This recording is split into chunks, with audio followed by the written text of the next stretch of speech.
గ్రహణ సమయంలో నిద్రించుట అనేటువంటిది మహాపాతకం. అది ఎటువంటి గ్రహణమైనా సరే. అంటే పాతకం అని ఎందుకు అంటాము అంటే కనుక, నీకు ఒకవేళ అంటే ఇప్పుడు రేపు వచ్చింది పుబ్బా నక్షత్రంలో మనకు గ్రహణం వచ్చింది, సింహరాశి వారు, కర్కాటక రాశి వారు ఆ సమయంలో నిద్రించకూడదు. మిగతా రాశి వాళ్ళు, లేకపోతే పేషెంట్లు, వృద్ధులు, బాలబాలికలు, లేకపోతే గర్భిణీ స్త్రీలు, వీళ్ళు విశ్రమించడం మంచిది. కదలికలు ఉండకూడదు. అందుకనే పూర్వం నుంచి ఏం చెప్తారంటే, గ్రహణం సమయంలో రోడ్లు బయట పెడితే రోకలి మన కర్ర అది అలాగే గ్రహణం అయ్యేంత వరకు ఉంటుంది, అయ్యాక పడిపోతూ ఉంటుంది అని చూపిస్తూ ఉంటారు.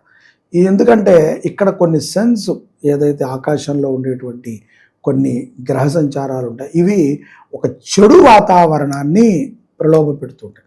ఇటువంటి అప్పుడు ఏదైతే నక్షత్రంలో అది ఉద్భవించిందో అది సంచరిస్తున్నప్పుడు వాళ్ళందరినీ పట్టుకుంటుంది.